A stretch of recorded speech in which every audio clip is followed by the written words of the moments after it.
So hello everyone, welcome और welcome back. I am Shreyansh, second year MBBS student. तो आज की इस वीडियो में हम बात करेंगे आपकी नीट 2024 या 25 में सबसे ज्यादा केमिस्ट्री में जो क्वेश्चंस एक्सपेक्टेड है उन क्वेश्चंस के बारे में। जो पिछले 4 या 5 साल में जिन टॉपिक्स या जिन क्वेश्चन से सबसे ज्यादा क्वेश्चंस रिपीट हुए उनके बारे में इस वीडियो में आज हम बात करेंगे। तो सबसे पहला काम आपको ये करना है कि पेन और पेपर लेके आपको यहाँ पे बैठ जाना है। जो जो क्वेश्चंस और टॉपिक्स मैं आपको यहाँ पे बता रहा हूँ उन सबको यहाँ पे आपको नोट डाउन कर लेना है। इस नोट डाउन करने में आपको बिल्कुल भी आलस नहीं करना है। आप सपोज करो आपका नीट का पेपर है और कोई क्वेश्चन आपके पेपर में आया, उस क्वेश्चन का आंसर आपको आता था, उस क्वेश्चन का आंसर आपने उस पेपर में टिक कर दिया, तो क्या आप उस आंसर को ओएमआर भरने में वहां पे आलस करोगे? आप बिल्कुल आलस नहीं करोगे उस दिन। तो जैसे आप जितना फोकस आप अपने नीट के पेपर में रहते हो, जितना एक्टिव आप अपने नीट के पेपर के दिन रहते हो, आपको उतना ही फोकस्ड और उतना ही एक्टिव अपने नीट के प्रिपरेशन के टाइम में भी रहना पड़ेगा।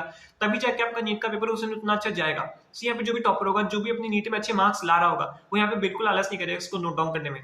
और जो भी जिसका भी नीट का पेपर अच्छा नहीं जाएगा, जिसका मार्क्स अच्छा नहीं आ पाएंगे उस दिन, वो इसलिए क्योंकि वो यहाँ पे आलस कर जाएगा इनको नोट डाउन करने में। वो अपनी प्रिपरेशन के टाइम आलस कर जाता है, जिस वजह से उनका नीट का पेपर फिर उतना अच्छा नहीं जा पाता है। तो मेरी एडवाइस यही, आप इसको एक पेपर पे नोट डाउन कर लो, और नोट डाउन नहीं करो तो इसका स्क्रीनशॉट जरूर ले लेना।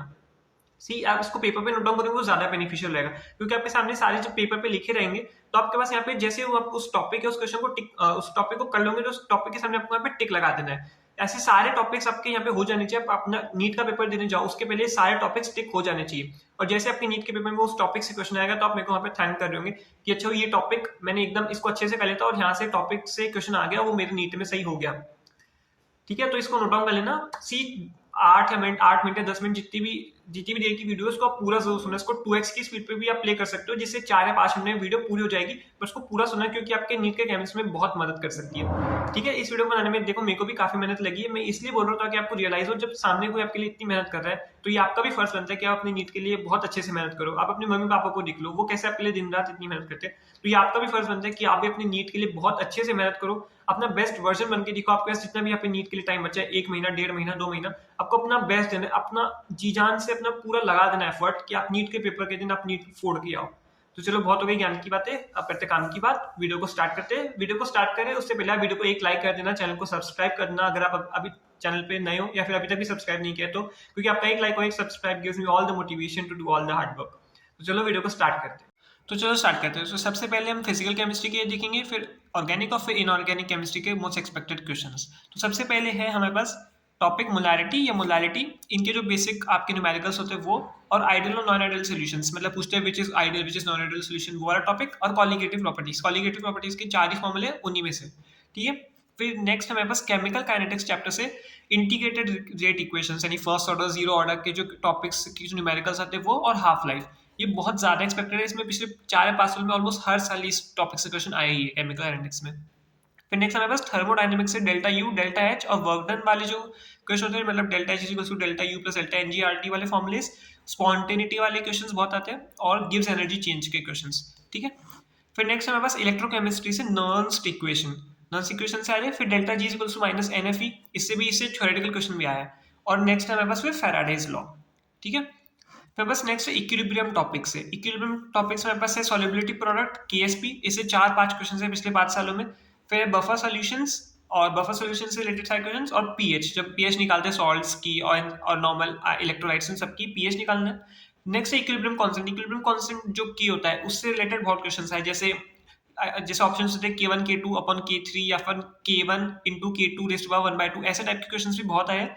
फिर last law of chemical equilibrium, मतलब इक्विलिब्रियम चैप्टर को हम 2 में पढ़ते हैं ना, केमिकल और आयनिक इक्विलिब्रियम। तो जो केमिकल इक्विलिब्रियम में जो लॉज है केमिकल इक्विलिब्रियम की, वो जो बेसिक लॉज है स्टार्टिंग में चैप्टर के, उससे भी क्वेश्चंस आ रखे हैं। ठीक है, फिर नेक्स्ट हमारे पास है चैप्टर मोल कॉन्सेप्ट वाला। उसमें जो टॉपिक्स हैं वो है जो आपके बेसिक मोल्स निकालना, मॉलिक्यूल्स निकालना, नंबर ऑफ एटम्स निकालना, एवोगैड्रो नंबर, Na से रिलेटेड जो भी सारे फॉर्मूलाज होते हैं वो। और परसेंटेज कंपोजिशन के भी आपको पिछले 3 साल में ऑलमोस्ट 2 क्वेश्चन मिल रहे हैं परसेंटेज कंपोजिशन टॉपिक से, और एम्पेरिकल फॉर्मूला।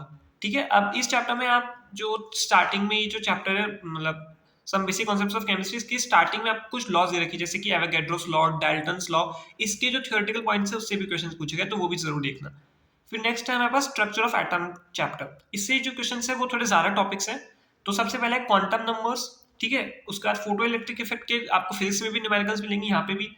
फिर नेक्स्ट है हाइड्रोजन स्पेक्ट्रम, हाइड्रोजन स्पेक्ट्रम से रिलेटेड भी काफी न्यूमेरिकल्स आते हैं। फिर नेक्स्ट इलेक्ट्रोमैग्नेटिक रेडिएशन। ठीक है, उसका डी ब्रॉगली वेवलेंथ। ये टॉपिक्स है जो स्ट्रक्चर ऑफ एटम है, आपको कम से कम ये टॉपिक्स सारे अच्छे से करने हैं। सी अब क्वांटम नंबर्स है तो उसके साथ में स्क्रॉडिंगर इक्वेशन भी आ गई है, और लास्ट में हाइजेनबर्ग अनसर्टेनिटी प्रिंसिपल से भी क्वेश्चन है। ठीक है, तो ये तो आपके सारे फिजिकल केमिस्ट्री। अब हम मूव करेंगे ऑर्गेनिक केमिस्ट्री पे। तो इसमें सबसे पहला टॉपिक है नॉमेनक्लेचर है। ठीक है, नॉमेनक्लेचर से आपको काफी क्वेश्चन देखने को मिलेंगे और रिपीट भी होते हैं ये टॉपिक। फिर आइसोमेरिज्म, ठीक है, नॉमेनक्लेचर आइसोमेरिज्म दोनों में से एक में से तो क्वेश्चन आना पक्का ही है।